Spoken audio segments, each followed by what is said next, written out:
That was like a real bad time for me. My dad and my mom had died a year after another, so I needed that record was therapy for me. I don't really get too much excited about doing new music because you never know what your music is going to bring, and it seems like now it's all for nothing. He was once the pony king of 90s R&B, the man who made the entire world lose its mind.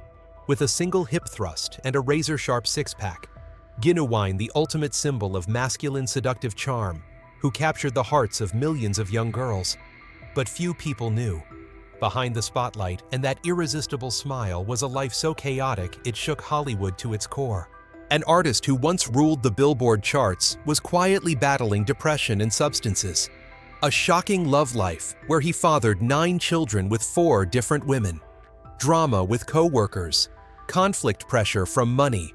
All of this madness pushed Ginuwine straight toward a cliff. And then one day, he vanished from the spotlight. No albums, no new hits. Why would a superstar at his peak suddenly disappear from the music scene? Was it scandal? Or is there a darker truth no one has ever dared to reveal? Let's step inside the door to Ginuwine's life, where fame and darkness weave into each other. Are you ready? On October 15, 1970, in the heart of Washington, D.C., a city both glamorous and fractured, a baby boy named Elgin Baylor Lumpkin was born. His parents, James and Sandra Lumpkin, named him after basketball legend Elgin Baylor, a symbol of pride for Black America. They hoped the name would give their son a bright future, a strong spirit, a life better than the generation before. But even with such a powerful name, Elgin still grew up in a reality far from what his parents dreamed of. In the 70s, D.C. wasn't the polished version you see today. It was a city split open crime violence and streets where poverty and dreams battled every day. The black neighborhoods where Elgin and his family lived were often left out of social programs. Jobs were scarce. Wages were low, and families fought to survive month to month. Elgin grew up right in the middle of all of that. Elgin wasn't like the obedient kids in the neighborhood. He was rebellious, stubborn, and at 16 he made a choice most people would never dare to make. He left home. Not to rebel, not out of anger, but because he desperately needed a place to live life on his own terms. Leaving home at 16 meant Elgin had to survive by himself. He crashed on friends' couches, took whatever jobs he could find, waiting tables, carrying boxes, cleaning up stalls. But in all that street chaos, one thing inside him stayed pure: his love for music. DC back then was known for go-go, a high-energy local sound played in clubs, bars, and community events. Elgin joined a local go-go group doing everything he could, singing, harmonizing, dancing background. Even without formal training, he had something no one could teach: a perfect sense of rhythm and natural stage presence. A fateful connection with Swing Mob, the legendary trio, Timbaland, Missy, Static. In the early 90s, Elgin followed friends to record a demo and heard about a talent factory scouting new artists. It was Swing Mob, founded by Devontae Swing of Jodeci. Swing Mob was like the Avengers of R&B. Hungry, gifted kids with big dreams were packed into one house and trained like a music boot camp. Among dozens of artists crammed into Swing Mob, 3 people would rewrite Elgin's entire destiny. Timbaland, the mastermind of revolutionary sound. Missy, the one who helped Elgin discover his musical identity. And Static Major, the soul behind the DNA of his music. They weren't just colleagues, they became Elgin's music family, supporting a street kid holding on to his future. At Swing Mob, Elgin officially changed his name to Ginuwine. Swing Mob didn't last long. Internal cracks tore it apart. But what mattered most was this: the most important people stayed together. Ginuwine, Timbaland, Missy, and Static became the foundation of a new R&B era. They created one of the most iconic hits of the entire 90s. Pony, the moment that changed pop culture. The wildest thing about Pony is that it almost never belonged to Ginuwine. In 1994, inside a tiny Swing Mob room, Timbaland was experimenting with a strange new beat. He originally meant it to be an interlude for a Jodeci album. But the moment Ginuwine stepped into the studio and heard that beat time stopped, he froze because it sounded unreal. Ginuwine looked at Timbaland and said, "I need that. I'm begging you for that track." And right then, a legend was born. 2 years later, in 1996, Pony was released on his debut album Ginuwine, The Bachelor. What happened next wasn't normal success. It was a storm. The song climbed to number 6 on the Billboard Hot 100, held number 1 on R&B hip-hop airplay. The album sold more than 2 million copies in the US, went double platinum, and totaled around 3.5 to 4 million worldwide. Ginuwine's performance fees skyrocketed from a few $100s to $20,000 per show in just 1 year. Tours sold out across the US, Canada, and then Europe. MTV and BT played the video, non-stop radio spun it day and night.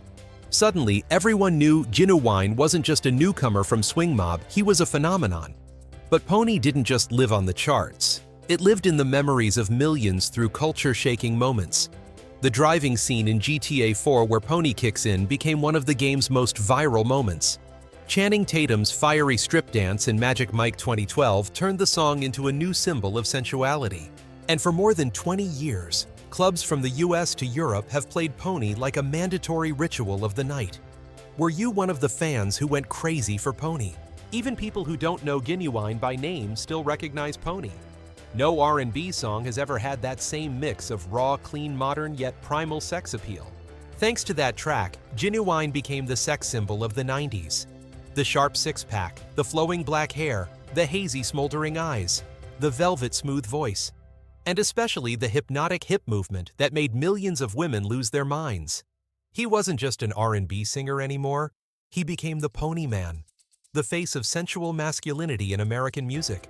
After the massive success of Pony in 1996, Ginuwine stepped into a phase every R&B artist of that era dreamed of: pure domination. His second album, 100% Ginuwine, released in 1999, marked the absolute peak of his career. In its first week, the album debuted at number 5 on the Billboard 200 and reached number 2 on the top R&B albums chart. It sold more than 2 million copies in the US and earned double platinum. Radio blasted so anxious MTV aired the video non-stop. This surge sent his fees through the roof. Between 1999 and 2000, Ginuwine earned between $15,000 and $25,000 per show, and private shows for wealthy clients were rumored to reach $40,000. This was the highest earning period of his life, and he became one of the most powerful R&B artists of the era. But after this album, Ginuwine's relationship with Timbaland began to crack. He also fell into conflict with his close friend Aaliyah. In August 2001, Aaliyah died in a plane crash in the Bahamas at only 22. That news shattered Ginuwine instantly, and to this day, he regrets not reconciling before she passed. When the spotlight burned the brightest, the darkness began closing in. And from here, we step into the most painful chapter of his life, the one the stage lights never revealed. The first tragedy collapsed Ginuwine's entire world. His father chose to end his life in 1999. In 1999, while Ginuwine's career was exploding like fireworks back home in Washington, D.C., his father, James Lloyd Lumpkin, was quietly sinking into a deep depression no one around him noticed. James was a quiet, private man who always tried to appear strong for his family.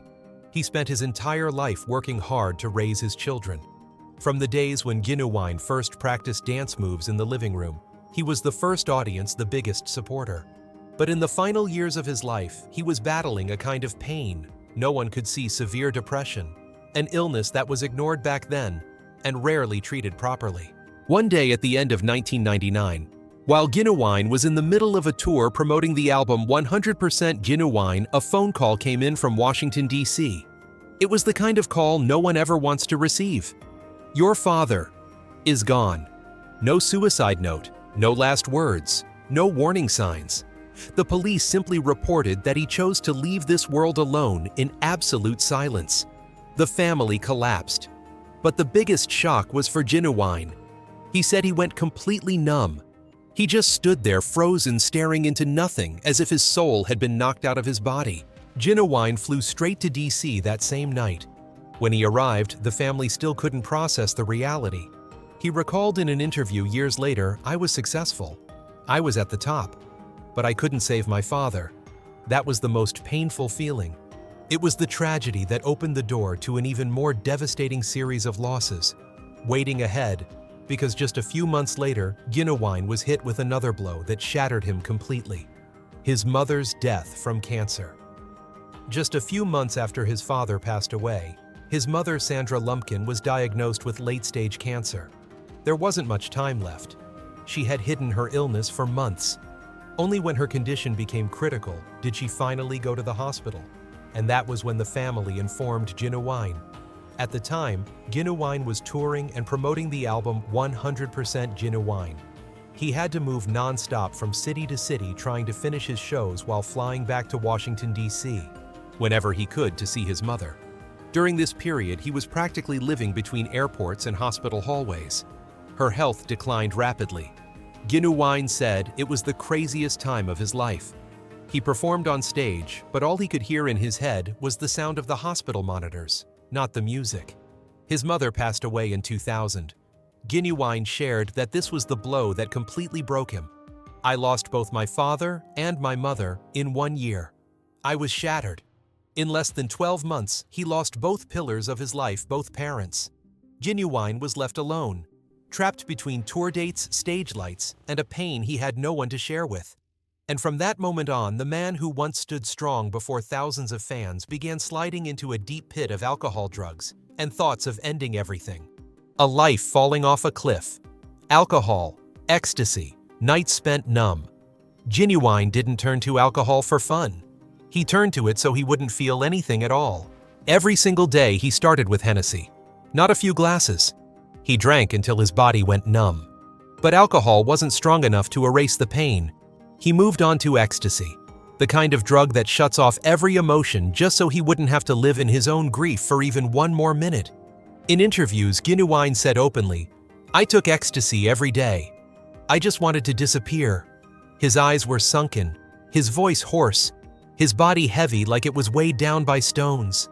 The pain lasted so long that Ginuwine began thinking about ending everything. He said he had attempted it multiple times, but failed each time. And looking back, he believes those failures were life's way of keeping him here. When everything hit rock bottom, there was only one person who dared to come near Ginuwine, his family's longtime pastor. That man came to his house every week, sometimes every day, just to sit with him, talk, pray. No preaching, just presence. That was what Ginuwine needed most after losing both parents. In one interview, he said, "If it wasn't for my pastor, I don't think I'd still be here." Thanks to that persistence, Ginuwine began easing off alcohol, cutting down ecstasy, and learning how to breathe again, like a human being, not like a drifting soul. As he slowly stabilized, Ginuwine went into the studio and wrote, "2 reasons I cry," a song for his father and mother. But there is one truth that leaves every fan speechless. Ginuwine has never listened to the full song even once in his life. The track appears on the album The Life 2001, marking the moment he returned to music, though still a man filled with wounds. Just when it seemed like Ginuwine had died on the inside, something miraculous happened, like a blessing sent straight from God. Love pulled him back to life. Soul, a female rapper, stepped into Ginuwine's life and saved him from himself. Soul, Tanya Johnston, and Ginuwine had actually known each other long before, back when they were both young artists trying to find their place in the late 90s hip-hop and R&B scene. They met for the first time at a DreamWorks showcase event where newly signed artists performed trial sets for the label. At the time, Soleil already had her hit 456, while Ginuwine had just broken out with Pony and was starting his own tour. They began as friends. A bold, strong, independent female rapper, a rising male singer who was humble and private. Soleil said she liked Ginuwine because he was a good man in an industry that wasn't. And Ginuwine liked her honesty. She wasn't fake. Soleil was also the only one who stayed with him when he was drowning in pain. Later, when asked why she didn't leave, Soleil said just one sentence that summed everything up. He was hurting. And I don't leave people when they're hurting. One afternoon in 2000, when Ginuwine was in a state of barely himself, Soleil told him she was pregnant. Just a simple sentence, but it landed right when his soul was rotting. Ginuwine later said in an interview, "When she got pregnant, I stopped everything. That news saved my life. It was the simplest but most powerful truth. The baby was the only reason he stopped destroying himself." When their first daughter Story was born, Ginuwine said it was the first time he felt peace. After 2 straight years of pain, no mythology, no miracle, he simply became a father, and that was stronger than any addiction, stronger than despair. When his mind finally began to settle again, Ginuwine returned to the studio and wrote his third album. In it was a song that changed everything. Differences. It was a song he wrote about souls, the woman who never left him their daughter, the reason he kept living, and the healing journey after losing both parents. Differences shot straight into the top 5 of the Billboard Hot 100, becoming the biggest hit of his career, and proving what many had doubted: Ginuwine didn't need Timbaland to create a legend. Seeing the positive change in Ginuwine's soul continued to stand by him. They had another daughter in 2002, and in 2003 they officially married. Ginuwine also became the father of Soleil's 2 children from her previous marriage. He treated them as his own.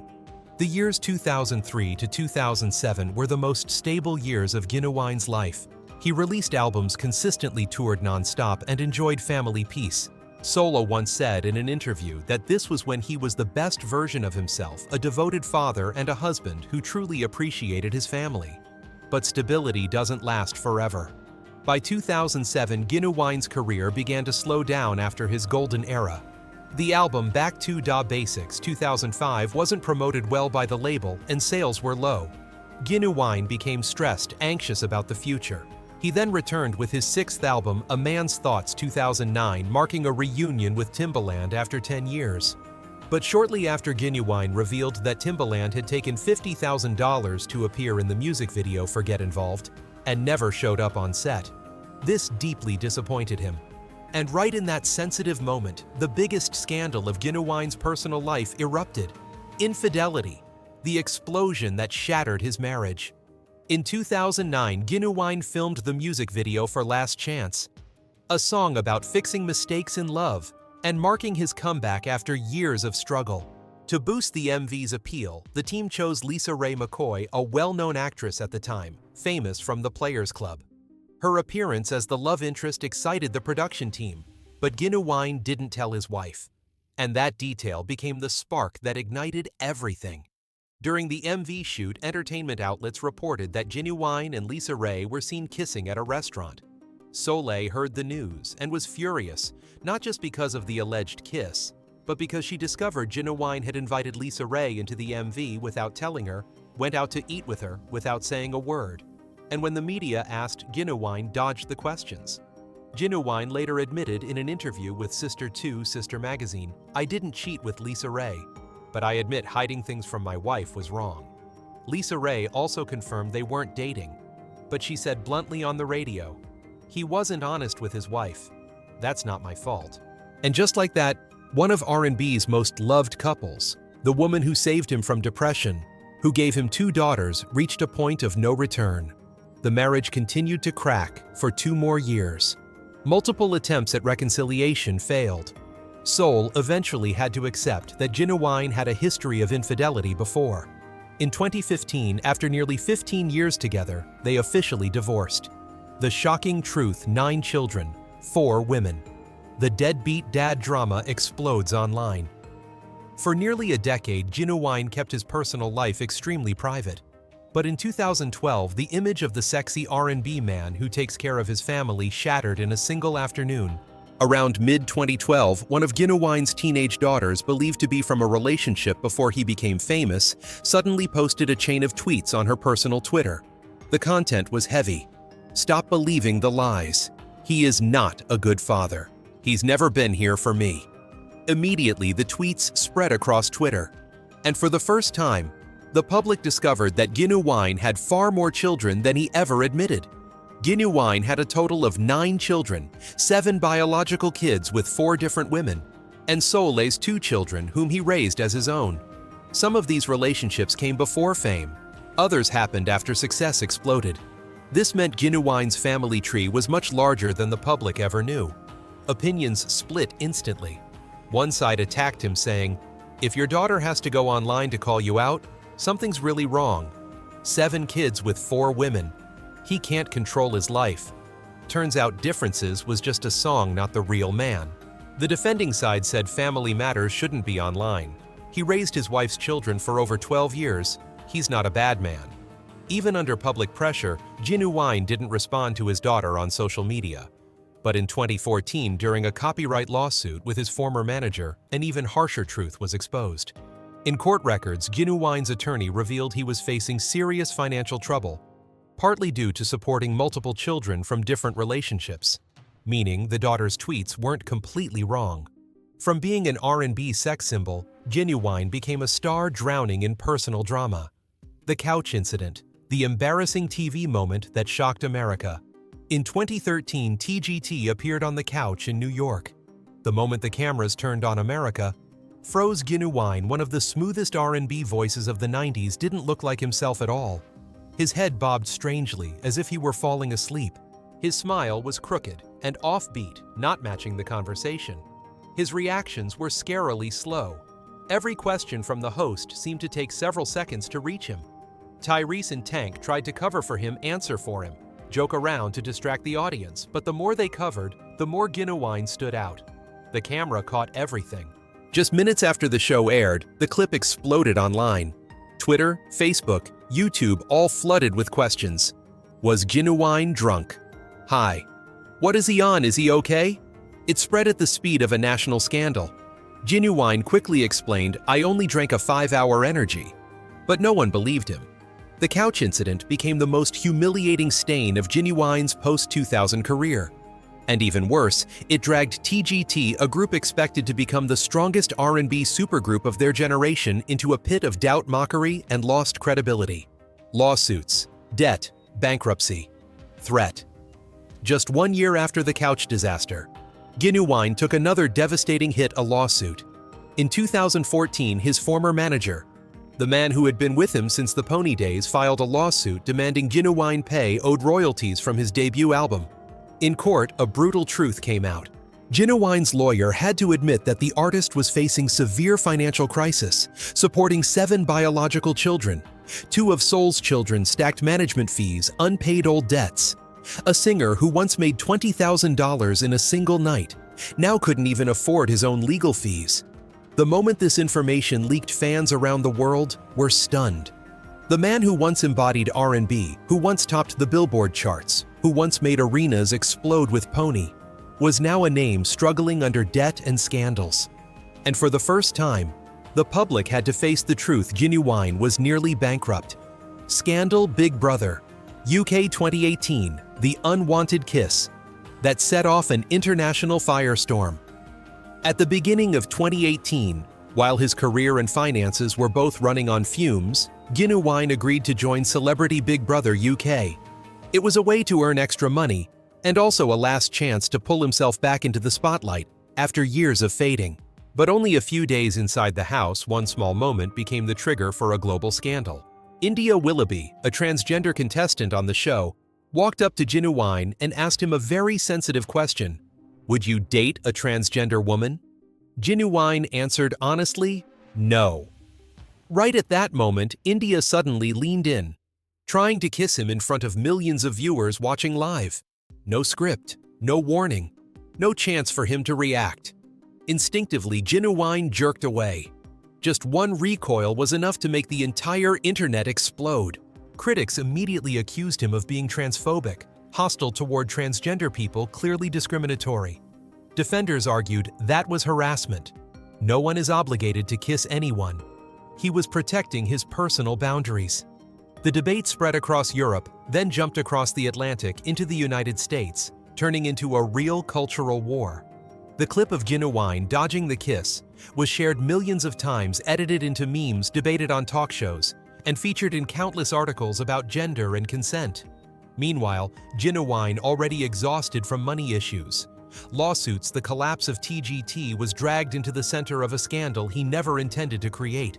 One instinctive flinch shattered yet another piece of his already fractured reputation. After the storms, Ginuwine disappears from music.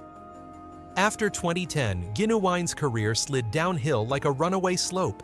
The achievements that once put him on top of R&B vanished one by one. Singles flopped. Albums flopped. His name disappeared from the Billboard charts. Radio stations stopped playing his songs. Major tours, once the backbone of his success, gradually closed their doors. And his performance fee, once a symbol of his status, free fell without resistance from $20,000 per show down to just a few thousand. He was left with small events, clubs, private parties, nostalgic R&B festivals for older audiences. But the most painful blow wasn't money, it was the silence. From 2011 until now, more than a decade, Ginuwine has not released a single solo album. An artist who once lived through music now lives inside his own silence.